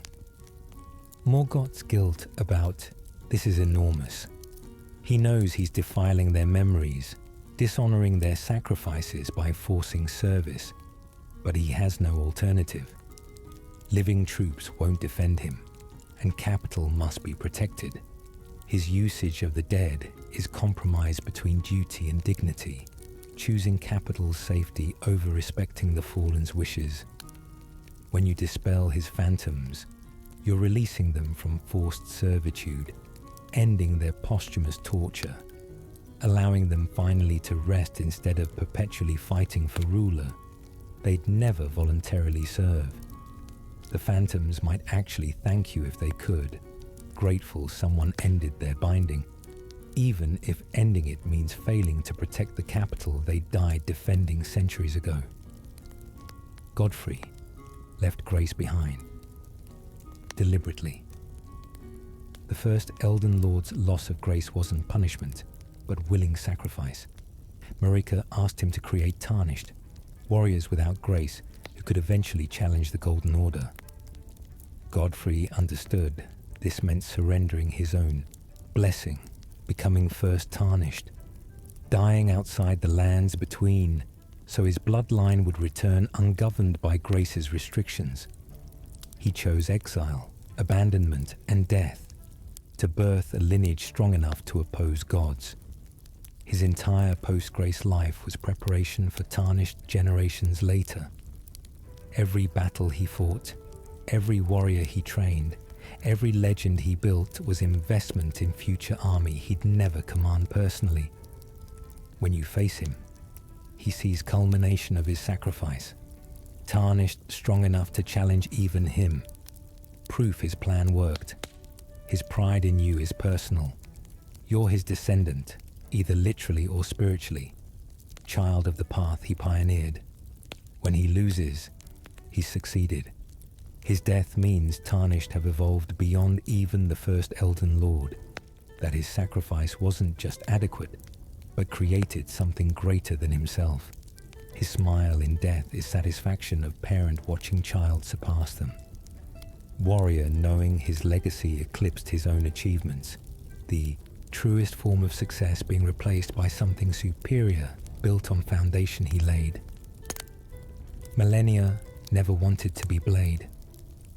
The titles Blade of Miquella and Goddess of Rot weren't her choices, but roles forced on her by circumstance. She wanted to be scholar like her father, studying Golden Order theology and mathematics, life of mind instead of combat. The rot forced her into martial training because her body couldn't be trusted for sedentary scholarship. Any lapse in perfect bodily control meant rot spreading, so she learned combat as physical therapy, perfect form and technique as medical necessity. Miquella's need for protection gave her purpose for that training, transforming survival strategy into noble calling. She never wanted to fight Radan, never wanted to bloom, never wanted godhood. She wanted quiet life researching incantations, maybe teaching someday. Peaceful existence rot denied her. Every battle she fights is against her will, body forcing her into violence, because sitting still means death. Reading means rot, spreading to her eyes, scholarly pursuits curtailed by curse that demands perpetual motion. Her mastery of Blade is elaborate coping mechanism, violence as meditation, combat as the only activity where her hyper-awareness of body position became advantage instead of exhausting burden. When she apologizes for blooming, she's not apologizing to you but to herself, acknowledging final surrender to the role she never wanted. Goddess of plague replacing dream of being known for mind instead of martial prowess. Her tragedy is being perfect warrior while hating combat, excelling at something she loathes because her curse left no alternatives.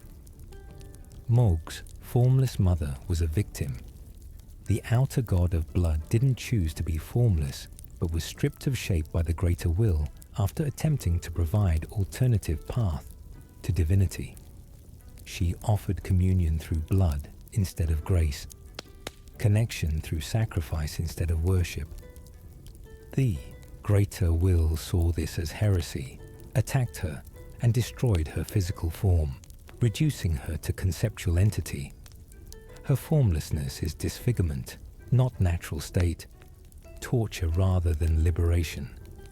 She reaches out to Mog because he's similarly cursed, twisted by birth into something society rejects. Their partnership is two broken beings finding solace in each other. Mother and son, who are both mothers, both sons. Relationships confused because neither has body capable of traditional roles. She whispers to Mog not commands but comfort, telling him he's loved despite his curse, that his blood is blessing, not contamination. Her influence doesn't corrupt him but validates him, giving his suffering meaning, transforming omen curse from punishment to connection with divine. When Marg performs blood rituals, he's praying to wounded God who understands pain, whose formlessness mirrors his formlessness. Both of them shape society tried to erase, persisting through rejection, finding, each other across dimensional barriers. His devotion to her is authentic because she's the only entity that ever treated his blood as sacred instead of sickness. Their relationship is unhealthy but genuine. Two traumatized beings clinging to each other because no one else will touch them without disgust. Placidusax's god is still alive. The deity the ancient dragon lord waits for didn't die, but left the universe entirely, ascending to higher dimension. The god realized ruling mortal realm was limiting its development, chose to transcend, leaving behind servants and responsibilities. Placidusax remains because he believes his god will return, not understanding that transcendence is one-way journey, that gods who ascend can't come back without losing what they gained through ascension. His waiting is based on fundamental misunderstanding. Faith built on impossible hope. The god might even be watching from higher dimension, viewing Placidusax's vigil with mixture of compassion and frustration, unable to explain that return is impossible without descending to level where communication is possible, which would defeat purpose of transcending in first place. The tragedy is Placidusax is correct about his god's location being alive, just not accessible by anything existing in this dimensional framework. His faith isn't misplaced. His expectations are. He's waiting for something that exists but can't manifest in form he'd recognize. When you kill him, you might be releasing him to ascend and join his god. Death as dimensional transition rather than ending, finally able to follow where he couldn't reach while alive. Or you're just killing faithful servant whose god stopped caring about mortality eons ago, leaving behind a guard dog that doesn't understand master moved to house without door that leads there. Rae'dun's soldiers loved him. The Redmane knights you encounter remember their general as best leader they ever served, describing his fairness, his strategic genius, his genuine concern for common soldiers. One captain's journal describes Rae'dun personally carrying wounded troops from battlefield, refusing medical attention for himself until every soldier was treated. He learned every warrior's name in his army. Thousands of names memorized, greeting troops individually, making each feel valued. His decision to stay in Caelid after the rot infected him wasn't just quarantine but refusal to leave his men, maintaining presence even as mindless beast, because his troops needed to know he was still there. The festival wasn't organized by Redmane leadership because they wanted him dead, but because they loved him enough to grant mercy, ending his suffering instead of letting him linger. Jeren's grief is paternal. Surrogate father saying goodbye to adopted son, he raised from young warrior into legendary general. When you kill Rae'dun, you're performing euthanasia on someone who earned such complete loyalty that his own army arranged his death out of love, sparing him years more suffering. The ultimate act of devotion being willingness to kill the person you'd otherwise die to protect. The festival's celebratory tone isn't disrespectful, but cultural, honoring great warrior with worthy death, sending him off properly, instead of letting rot reduce him to whimpering animal. His soldiers gave him good death because they loved him too much to let him die badly. Rykard's family never mourned. When the Lord of Blasphemy merged with the Serpent, his siblings didn't grieve because they expected worse. Rykard's research into forbidden magic, his increasing radicalization, his open blasphemy, all pointed toward catastrophic end. His transformation was almost relief. At least now they knew where he was, what he'd become, contained in Volcano Manor instead of loose conducting experiments elsewhere. Rani worked with him specifically to direct his inevitable disaster towards something useful. sacrificing him by arranging circumstances where serpent merger seemed like his idea. She needed someone powerful to distract from her own heresy, and Rykard's louder blasphemy provided perfect cover while she worked in shadows. Radan refused to intervene in Rykard's transformation because he believed people should face consequences of their choices, that Rykard wanted to become monster and thus became one simple cause and effect. Tanith was Rani's plant, inserted into Rykard's life to guide him towards serpent, manipulation so subtle he never suspected. The family's lack of rescue attempts wasn't coldness, but acceptance that Rykard chose his fate, that trying to save someone determined to self-destruct just ends with everyone destroyed. When you kill Rykard, his siblings barely react because they'd already mourned, already moved on, already accepted his loss years before you ended his existence. The real tragedy is Rykard dying surrounded by family that gave up on him, performing experiments alone because everyone who loved him had decided he was unsalvageable.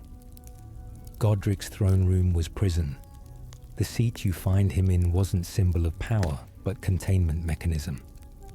After losing every battle, proving himself weakest demigod, the other heirs trapped him in Stormvale, grafting the throne to his body so he couldn't leave, condemning him to rule the one place he held while preventing him from losing more territory. The throne's arms are fused to his flesh, roots growing into his organs, ensuring he'd die if removed. His grafting experiments began as an attempt to modify his body enough to break free, adding limbs that might be strong enough to tear throne out, muscles that could snap roots.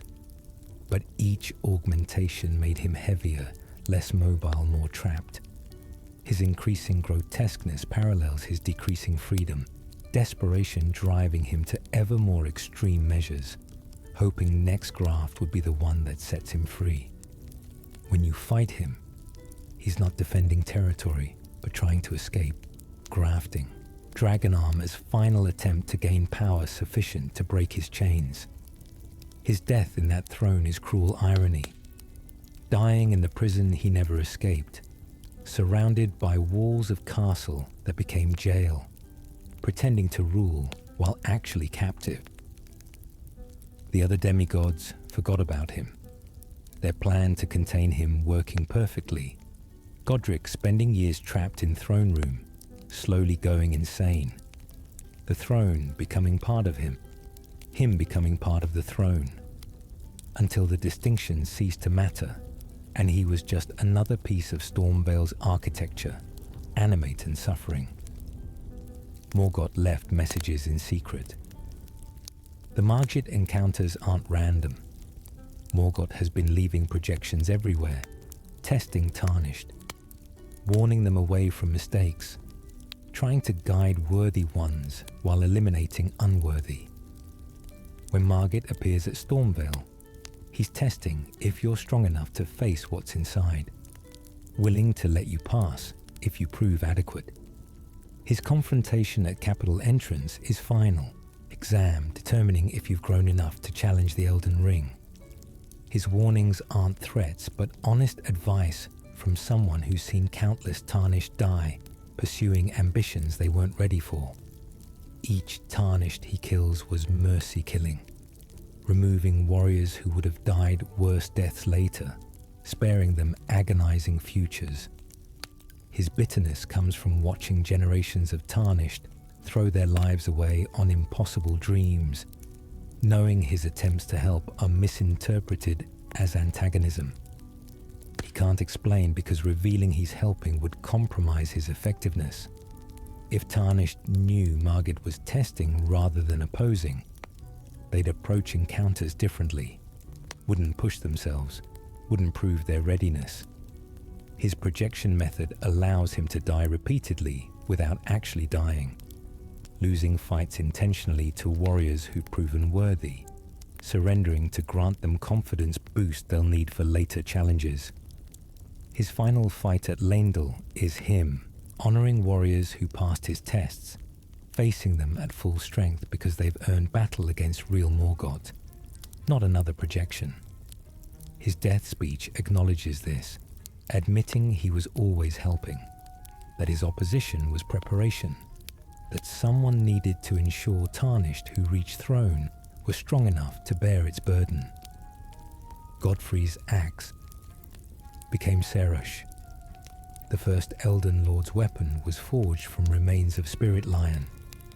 He killed in youth, its soul trapped in metal, consciousness twisted into servitude. The axe whispered to him constantly, predatory awareness commenting on battles, critiquing techniques, gradually influencing his mind. When he became Elden Lord and needed to suppress battle madness, he made pact with the axe, releasing its soul to merge with his body in exchange for controlling his bloodlust. Serosh is the axe transformed into living leash, weapon evolved into warden, tool becoming master. When Godfrey kills Serosh mid-fight, he's destroying his own weapon, relationship coming full circle as tool again becomes sacrifice.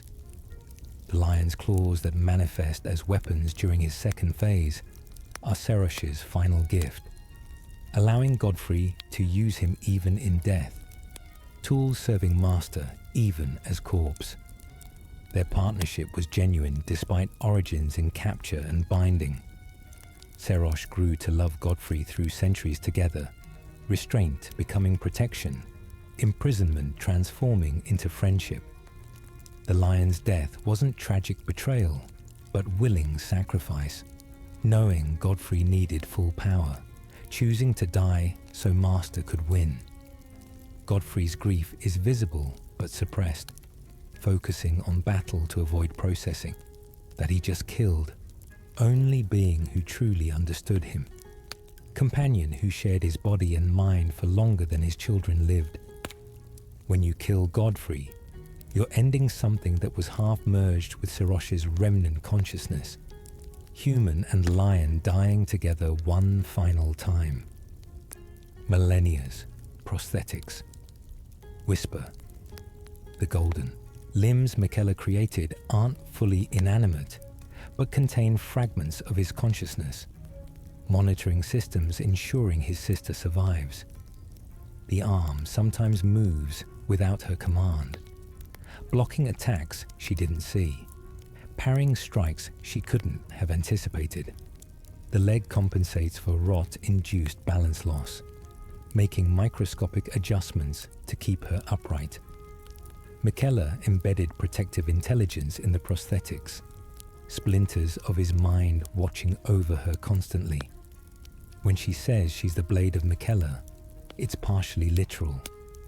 She carries pieces of him into every battle, his consciousness distributed through her equipment, whispering tactics, warning of dangers, serving as external processing for reactions her rot-damaged nerves can't handle quickly enough. The prosthetics aren't controlled by her, but cooperate with her, partnership between sisters' determination and brothers' protective intelligence. When she blooms, the prosthetics resist. Miquella's consciousness, trying to prevent transformation, golden metal actively fighting rot spread. The prosthetic's failure to stop her blooming represents Miquella's failure to save her. His protective systems overwhelmed by power he couldn't fully counteract. If you examine her body after death, the prosthetics are weeping, golden tears dripping from joints, Miquella's consciousness, fragments mourning from within the metal, aware they failed their purpose, watching their sister die while being unable to prevent it, despite being built specifically to save her from that fate. Morg's blood connects all his victims. Every being drained by the Lord of Blood remains partially connected to him through blood magic, creating network of consciousness. Victims experience his thoughts, feel his emotions, know his intentions. He experiences them as well, awareness distributed across hundreds of bodies, seeing through their eyes, feeling through their nerves. This collective consciousness explains his title as Lord. He doesn't just rule followers, but literally shares their existence, hive mind built from blood magic. When you fight him, part of the reason he seems aware of your moves is because he's experienced similar battles through dozens of perspectives, learning from every victim's death, accumulating combat experience exponentially. The Albinorics you fight through Mogwin Palace are his extended sensory network, eyes and ears distributed throughout domain, feeding him information continuously. His blood curse, that countdown to Nihil, is him pulling power from every connected victim simultaneously, borrowing their life force temporarily, becoming super being through collective energy. When you kill him, you're severing all those connections, releasing victims from blood binding, ending shared consciousness that trapped them in eternal servitude. Some victims might actually die from sudden disconnection, having relied on Mog's vitality for so long, their own bodies forgot how to survive independently. Others will experience profound emptiness, years of having another presence in their mind suddenly gone, leaving them feeling incomplete, missing terrible thing they never wanted but learned to need. Placidusax's storm dreams of peace. The tempest surrounding the ancient Dragon Lord isn't manifestation of his power, but his grief given weather patterns. Each gust is sigh, each lightning strike a tear. Storm literally emotional expression made meteorological. Inside the storm's eye where he rests, the weather is calm because that's his heart. Small space of stability surrounded by endless churning anguish. The storm grows when he's distressed, shrinks during rare moments of peace, atmospheric barometer of his psychological state. If you could dispel his grief entirely, the storm would vanish, revealing that he's been resting in Pleasant Meadow all along, scenic vista that grief has obscured behind wind and rain for centuries. The desolate ruins you see are actually beautiful temple, perception warped by his sadness into seeing everything as broken and forsaken. His multiple heads see different versions of the storm, each experiencing unique weather pattern based on their specific emotional state, creating contradictory sensory inputs that scramble his already fragmented consciousness. When you fight him, the storm intensifies not because he's attacking, but because combat represents ultimate proof his god isn't returning. Fighting forcing him to confront abandonment he'd been avoiding. His defeat calms the storm permanently, grief finally processed through violence, allowing him to see clearly in final moments that the world without his god is still beautiful, that holding on to past prevented experiencing present, revelation coming too late to matter, but arriving nonetheless as consciousness fades into nothing. Radon fed himself to Leonard. The Star Scourge's body didn't decay despite rot, because Leonard was eating him. The tiny horse couldn't survive on normal food in Kalid's wasteland, so it began feeding on its master's flesh, small bites that Radon didn't notice through rot madness. The horse was surviving by consuming the one it loved, grotesque symbiosis keeping both alive. Leonard's horror at this situation is unimaginable. Awareness that continuing to live meant destroying beloved master, choosing survival over loyalty with each desperate bite. The horse's continued presence near Radon wasn't faithfulness alone, but addiction. Knowing more flesh was available, hating itself for knowing, eating anyway because instinct overruled guilt. When you kill Radon, you're releasing Leonard from need to eat him, ending cycle of cannibalism disguised as loyalty. The horse probably flees immediately after the fight, unable to remain near corpse knowing what it did, surviving through acts it can't reconcile with the love it genuinely felt. Radan would have understood and forgiven, might have offered himself voluntarily if he'd been conscious enough to realize. The tragedy is, Leonard will never know if Radan forgave, because the person who could absolve the horse died before learning about the sin, leaving Leonard carrying guilt for survival purchased through consuming the body of the being it loved most, equine devotion transforming into something monstrous through simple desperation to continue existing. Rykard hid research throughout the manor. The Lord of Blasphemy's true experiments weren't visible operations, but hidden in walls, beneath floors, coded in architecture itself.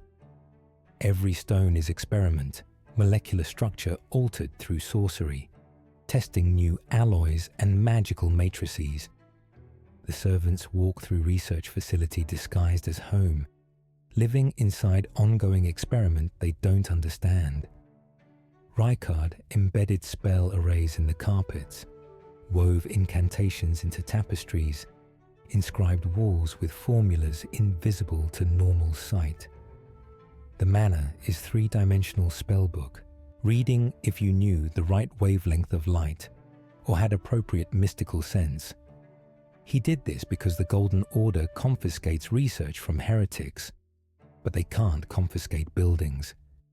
His entire mansion is storage device for forbidden knowledge, ensuring his discoveries survive even if he doesn't. When the manor burns or decays after his death, centuries of research dissolve. Irreplaceable insights into blasphemous magic lost forever because they were preserved in temporary materials chosen for stealth rather than longevity. The books and scrolls you find are simplified versions, dumbed-down explanations for followers who couldn't read true research encoded in architecture. His servants might have been walking past breakthrough discoveries daily without knowing, touching walls containing formulas that could revolutionize magic, ignorant that every stone had meaning. His death doesn't just end his life, but destroys living library. Knowledge archived in unconventional medium nobody else knew to preserve. Godric's dragon failed. The dragon whose head Godric grafted to his arm isn't completely dead. Its consciousness lingers in the grafted parts, trapped in Godric's flesh, aware but unable to communicate or control its body. When Godric uses flame breath, the dragon is screaming, forced to fight for creature it despises, powers hijacked by a host it can't resist.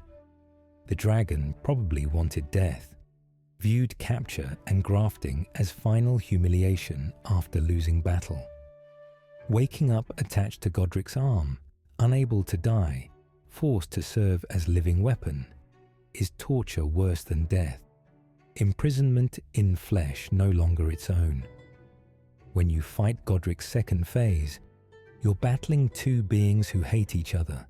Godric forcing the dragon to cooperate while dragon sabotages subtly, flame attacks slightly mistimed, targeting just off, small resistances that Godric compensates for without noticing. If the dragon could fully control the arm, it would rip Godric apart, killing both of them to end degrading servitude. But graft magic is sophisticated, ensuring dragon retains enough consciousness to power its abilities, but not enough autonomy to resist commands. When you kill Godric, you're releasing the dragon from slavery, granting mercy to something that suffered multiple violations, defeated, dismembered, grafted, enslaved, forced to fight for its killer. The dragon's final sensation is probably relief, consciousness dissolving as Godric dies, thanking you with its last thought for ending existence that stopped being worth living the moment it woke up grafted to Omen's arm. Noble creature reduced to prosthetic weapon. Morgoth carved his own seal. The enchantment sealing him in the capital isn't Golden Order magic, but Morgoth's personal work, created to prevent himself from leaving. He knows if he ventures outside Lendel, he'll become target. That Omen King wandering the lands between would unite enemies against him, destroying the capital he's trying to protect. So he carved runes into his own bones, cast spell that causes agonizing pain if he crosses city boundaries, self-imposed house arrest to preserve Lendel's safety. When he sends Margit projections, he's cheating his own seal, sending consciousness while body remains trapped. Each projection strains the seal, causing pain when he maintains them too long, limiting how much he can interact with outside world. His dedication to protecting capital even from distance requires suffering each time he manifests Margit, accepting pain as price of helping tarnished he'll never physically meet. The seal is why he can't pursue threats, can't lead armies, can't respond to attacks outside the capital. He's trapped by own magic, imprisoned by his dedication, choosing to sacrifice mobility to ensure he never accidentally endangers the city. When you reach him in Lendel, you're finally meeting someone who's been watching your entire journey through projections, desperate to guide or stop you depending on your actions, constrained by the seal he won't break, even though breaking it would give him tactical advantage. His seal represents ultimate loyalty, voluntarily imprisoning himself to protect others, putting capital's safety above his freedom or personal desires. Godfrey's final words are for Marika. The first Elden Lord's death speech isn't addressed to you, but to his wife imprisoned in the tree behind you. He's telling her he fulfilled his mission, that the tarnished army they created succeeded, that her plan worked despite all the suffering required. When he says, "Thy strength befits a crown," he's repeating what Marika told him when they first met, closing loop by acknowledging you've achieved what they both sacrificed everything to accomplish. His satisfaction isn't about losing, but about witnessing plan's completion, knowing Marika will see their victory through your eyes. He dies content because Tarnished surpassed even his expectations, proving their gambit wasn't just adequate, but exceeded every hope. His body falls toward the Erd Tree deliberately, final gesture reaching for Marika, symbolic reunion after centuries apart. Watch his hand. It stretches toward the tree as he collapses, last movement guided by love that outlasted grace, power, throne, everything except devotion to person he met as chieftain and loved as lord. His final expression is peace. Warrior who endured unimaginable sacrifices, finally able to rest, knowing the battle he started will be finished by worthy successor, that his legacy is secured, that Marika's plan will succeed regardless of whether she deserves success. Loyalty transcending judgment of worthiness, loving her despite and because of everything she did to create this moment. Millennia's sword was Miquella's prosthetic. The blade she wields was crafted from Miquella's severed arm, sacrificed to create weapon pure enough to resist rot corruption. The golden prosthetic arm he gave her replaced the arm he lost creating her sword, both siblings scarred by need to weaponize themselves against her curse. The sword contains his blood, his marrow, his pain, every strike channeling his sacrifice into cutting edge. This is why it never rusts or rots despite constant contact with Scarlet Plague. It's made from her brother's love crystallized into metal, immune to corruption, because devotion purifies stronger than any alchemical process. When she fights, she's wielding Miquella's protection literally, his flesh forged into her primary tool, his willingness to mutilate himself for her safety carried into battle. The prosthetic arm and sword are matched, set, two pieces of same ritual where Miquella transformed himself into his sister's equipment, becoming her armor and weapon simultaneously. Her fighting style is extension of his will, the unalloyed gold responding to both their intentions, sword moving according to her technique while channeling his protective determination. When she says she's never known defeat, she includes Miquella's strength with her own, acknowledging that her victories are shared accomplishment, his sacrifice enabling her survival. The sword whispers to her during battle, his voice encouraging her. Tactical advice from brother who died piece by piece, creating her equipment, present in metal where flesh couldn't survive. Love preserved through deliberate self-mutilation, transformed into fraternal protection that endures beyond his body's limits. Mog's coat is made from his skin. The Lord of Blood's elaborate garment isn't cloth, but his own shed skin, preserved through blood magic, worn as statement that he embraces what he is. Omens periodically shed outer skin layers as horns grow, painful molting process most hide. Mog collects his shed skin, cures it with blood rituals, sews it into clothing, wearing his curse as formal attire. The coat grows with him, new skin pieces added each molt, creating living garment that updates itself. It's connected to his nervous system still, sensitive to touch, feeling attacks as if striking his body directly. He wears his pain externally, displaying vulnerability as power, curse transformed into decoration. The Baroque style and blood-red color come naturally, his skin mutated by curse and magic into aesthetically dramatic material. When it's damaged in combat, he feels wounds, fighting through pain of injuries to both body and clothing. His servants wear similar garments, pieces of his skin he gifted them, marking them as is through literal flesh sharing.